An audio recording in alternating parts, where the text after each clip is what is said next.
Ser podcast. Think about that. More kids than on-duty cops killed by guns. More kids than soldiers killed by guns. For God's sake. Es Joe Biden pidiendo al Congreso de su país que actúe contra la violencia armada, explicando que en los últimos 20 años han muerto por culpa de las armas más niños que policías y soldados, preguntándose qué más tiene que pasar para impedir que se repitan las matanzas en los Estados Unidos. Hola, muy buenos días. Fue anoche en una intervención del presidente en la Casa Blanca para pedir al Partido Republicano que acepte cambios de una vez para regular la compra de armas.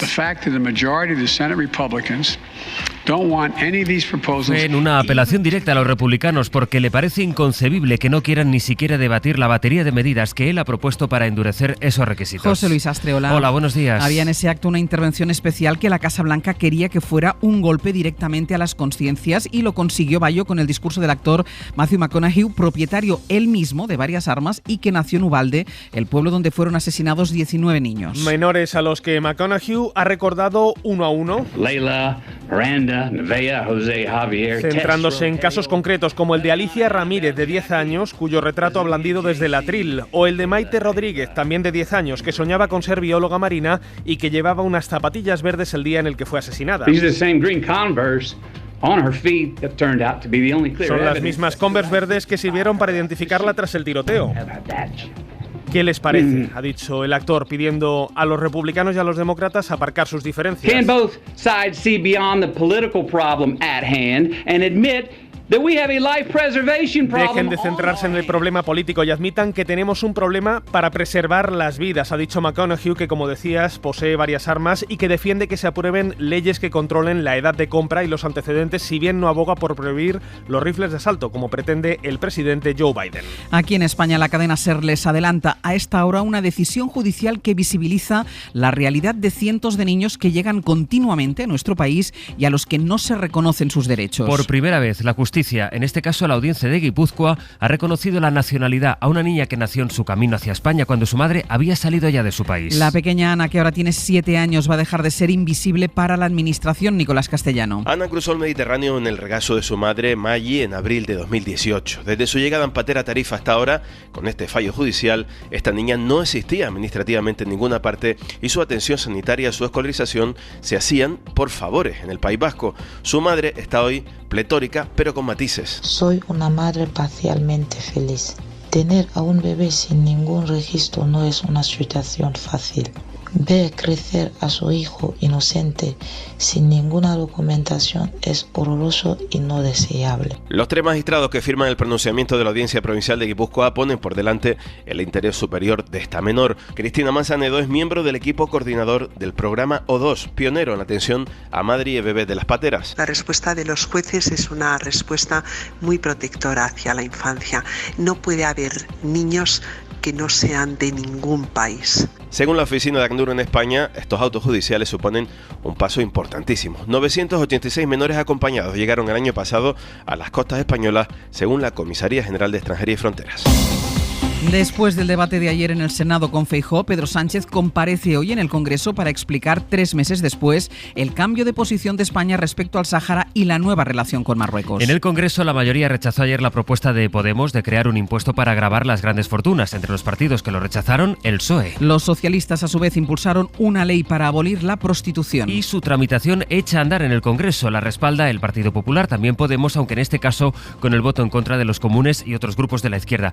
Vamos a escuchar a Adriana Lastra, PSOE, Marta González, PP, Pilar Vallugera, Esquerra, Mireia Vehí, la CUP.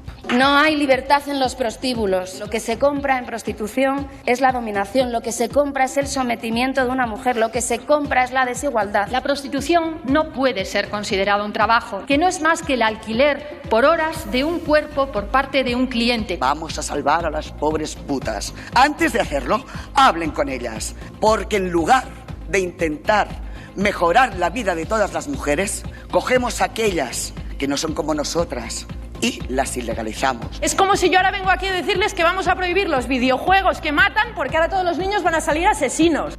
El mapa político se completa en Cataluña con el movimiento de la nueva dirección de Junts, que amaga ahora con consultar a sus bases si siguen dentro del govern. Sergi López, bon día. Hola, buen día. Junts no cierra ninguna opción, según el borrador de su nueva estrategia política, que la militancia validará en el Congreso que celebrarán el 16 y 17 de julio. De momento el texto está abierto a cambios porque la ejecutiva del partido está evaluando el trabajo que está haciendo el govern. En Junts no dan como un hecho consumado que se vaya a consultar a las bases, pero sí que garantizan que si la dirección concluye que hay que salir del Ejecutivo catalán, serán los militantes los que decidan. Esquerra ha puesto en duda que sus socios se atrevan a salir del govern y ponen en valor el alto grado de cumplimiento del acuerdo de gobierno que, según ellos, se está produciendo. Es miércoles, es 8 de junio y se cumple medio siglo de una fotografía histórica. Enrique García, buenos días. ¿Qué tal, Ángels? Buenos días. Estamos en el Vietnam de 1972. Este era el sonido constante de las bombas estadounidenses.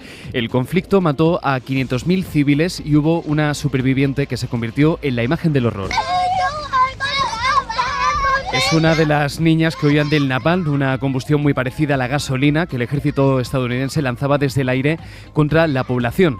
El 8 de junio del 72, un fotógrafo capturó la imagen, la de una niña desnuda, con heridas, huyendo del ejército. Hoy lo verán en muchas de las portadas. La entonces niña del napalm, que fue operada 17 veces, es embajadora en la actualidad de la ONU. Su nombre es Fantis. Escribe hoy mismo un texto en el New York Times en el que dice: el napalm se te pega a la piel sin importar lo rápido que corras, causa quemaduras espantosas, un dolor que dura toda la vida. Tenía entonces 9 años. Su imagen ocupó entonces las portadas de medio mundo y, según muchos analistas, su impacto en la población estadounidense precipitó el fin de la invasión. Y cerramos la portada con el tiempo, Enrique. Hay que ir advirtiendo que el fin de semana va a ser muy caluroso. De momento el prólogo es más suave, con temperaturas un poquito más cálidas que las de ayer, con 38 grados de máxima en Murcia, Sevilla o Córdoba y algunos chubascos en el norte. El fin de semana vamos a superar los 40 grados.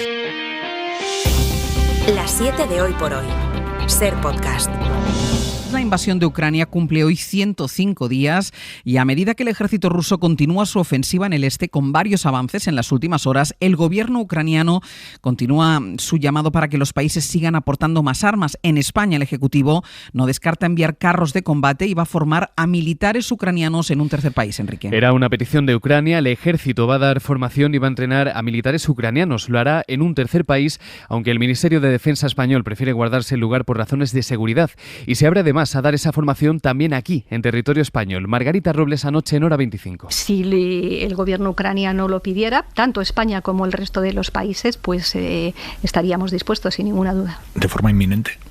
Eso depende, como digo, del gobierno ucraniano. Piensa que en este momento Ucrania, por razones obvias, no puede prescindir de gente joven. Robles ha reiterado el compromiso para aumentar el presupuesto de defensa en los próximos presupuestos generales y cuenta esta mañana el diario El País que ya ha pedido 3.000 millones extra y que se ha topado con la negativa de Hacienda, que no cree viable un aumento de este volumen. Los países de la OTAN y los Estados miembros se han propuesto aumentar el gasto en los próximos años. Esas son las expectativas para el futuro a corto plazo. Sobre el pasado más inmediato, sobre qué ha hecho Europa para evitar la guerra, habló anoche la ex canciller alemana Angela Merkel. Lo hizo en un teatro en Berlín, su primera entrevista desde que dejó la Cancillería hace 6 meses. Ich freue mich also auf Frau Angela Merkel.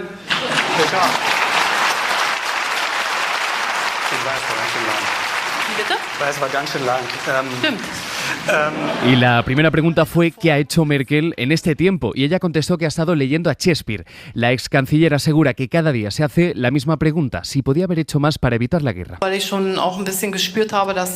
No tiene respuesta, pero Merkel no cree, lo dijo de forma tajante, que tenga que disculparse por haber mantenido siempre la ventana del diálogo abierta con Putin. Lo intentó, pero no funcionó. No me culpo, no fue posible crear una arquitectura de seguridad que pudiera haber evitado la guerra. Y pide un aumento de la disuasión militar hacia Rusia. Es, dijo, el único lenguaje que entiende Putin. Rusia utilizará hoy el lenguaje diplomático con Turquía para intentar llegar a un acuerdo que consiga desbloquear las exportaciones de grano desde los puertos ucranianos a pesar de los combates. Hay ya un plan de la ONU para establecer un corredor seguro y un principio de acuerdo que pasa por transferir el grano del puerto de Odesa a Estambul, informa desde Turquía Luis Miquel Hurtado. Turquía se prepara hoy para unas negociaciones enmarañadas con el enviado ruso. El objetivo de los turcos turcos es pactar la creación de un dispositivo que permita la exportación segura de 25 millones de toneladas de cereales ucranianos a través del Mar Negro. El principal problema es la postura del Kremlin, que ha pedido el levantamiento de sanciones a cambio de renunciar a su bloqueo sobre el puerto de Odesa. Hay un problema añadido. Ucrania colocó minas en el mar para protegerse. Antes de reactivar el comercio, estas tendrán que desactivarse. Ayer se anunció que Turquía está dispuesta a desminar y a escoltar a los graneleros con sus buques de guerra. A cambio quiere un 25% de descuento en la compra de cereales ucranianos. Y aunque fuentes de Ankara aseguraron ayer que Kiev ha dado su luz verde a esta fórmula, el gobierno ucraniano matizó anoche que no hay ningún acuerdo cerrado por el momento y que una de sus condiciones será recibir armas para defenderse de un eventual ataque marítimo ruso. Hoy por hoy, en Ser Podcast.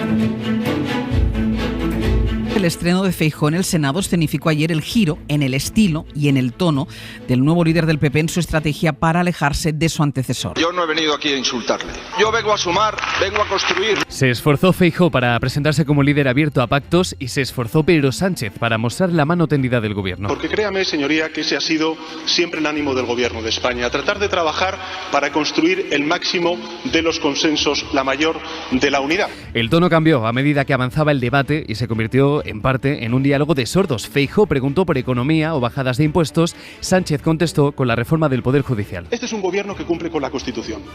Y le quiero decir una cosa. Y preguntar una silencio, por favor, señorías. ¿Está usted dispuesto o no a cumplir con la Constitución y renovar los órganos constitucionales? ¿Podría usted dejar de estar a la altura de las minorías, sobre todo las minorías independentistas, y ponerse a la altura de la mayoría de los españoles? Señoría, ¿se ve capaz? Hoy el presidente del gobierno comparece en el Congreso para informar sobre la nueva relación con Marruecos tras el giro de la política española sobre el Sáhara. Y en Andalucía, el candidato popular Moreno Bonilla matiza ahora sus palabras sobre pactos puntuales con Vox. La izquierda sigue haciendo una llamada a la movilización del electorado. Lo hará con el desembarco en campaña, por ejemplo, de Íñigo Errejón. La izquierda pide frenar a la ultraderecha y su candidata, Macarena Olona, desaparece hasta el viernes. No tendrá ningún acto de campaña hasta el fin de semana. Radio Sevilla, Elena Carazo, buenos días. Buenos días, Ángels. El debate ha resituado la estrategia de los partidos. En el PP, Moreno Bonilla intenta ahora desmarcarse de Vox y apela al voto útil para ensanchar su base y gobernar en solitario como Ayuso en Madrid, nivelando a Andalucía con su política fiscal. Bueno, modelo me refiero a Ayuso porque ella consiguió gobernar en solitario, ¿no? Y ella tiene un gobierno monocolor, un gobierno solo del Partido Popular. El debate no ha favorecido a Vox ni a su candidata Macarena Olona, que desaparece de los actos públicos hasta el viernes. En el PSOE insisten en que votar al PP es votar a la ultraderecha, porque terminarán pactando y entrarán en San Telmo los mensajes machistas y xenófobos que Olona dejó ver precisamente en el debate. Juan Espadas se centra en Jaén y Sevilla, los dos grandes feudos socialistas que están en peligro, según las encuestas, si se agarra a una movilización masiva para tener opción de gobierno. En la izquierda coinciden en el llamamiento al voto. Por Andalucía pisa el acelerador con un acto el domingo de Yolanda Díaz e Íñigo Errejón, y el candidato de Ciudadanos, Juan Marín, intenta aprovechar su reacción en el debate para su objetivo, obtener grupo parlamentario propio. Andalucía se acerca al ecuador de la campaña electoral.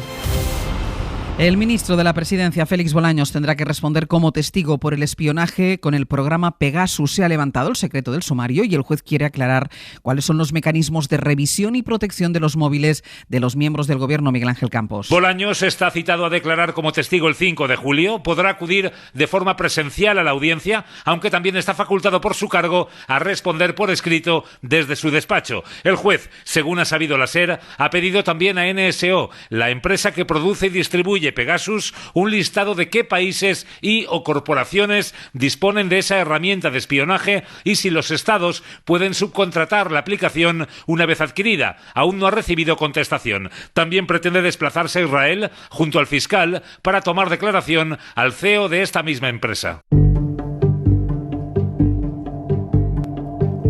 Hoy por hoy, con Ángeles Barceló.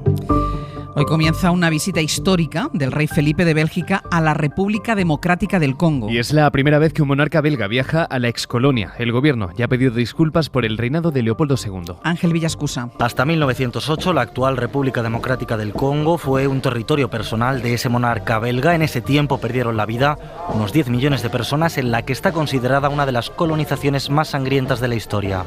Los soldados arrancaban las manos como trofeos a los esclavos, se acabó con toda agricultura y se condenó al hambre a miles de ciudadanos que se ocultaban en la selva. La colonia se independizó en los años 60, el entonces rey Balduino habló del genio y coraje de su tío Leopoldo, el impulsor de aquella masacre.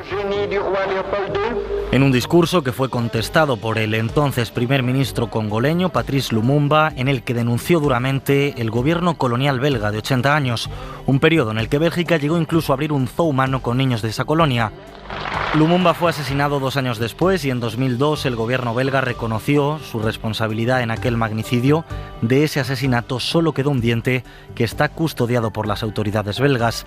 Ni el rey ni la reina llevan en el equipaje su famosa pieza dental, aunque el gobierno del país ya se ha comprometido a devolverla después de que la familia lo haya reclamado el próximo 20 de junio. ¿Y qué más destacamos, Enrique, de la actualidad internacional? Vamos a Portugal. Allí el Parlamento va a debatir mañana un proyecto de ley para ampliar la protección de los menores víctimas de la violencia de género en el país. La exposición de los niños a esta violencia, ya sea de forma directa o indirecta, va a pasar a ser contemplada como un crimen en sí mismo y no como un agravante de los delitos de violencia de género como hasta ahora. Suscríbete a Las 7 de Hoy por Hoy. Todos los episodios y contenidos adicionales en la app de Cadena SER y en nuestros canales de Apple Podcast, Spotify, iVoox, Google Podcast y YouTube. Escúchanos en directo en la SER de lunes a viernes a las 7 de la mañana. Cadena SER. La radio.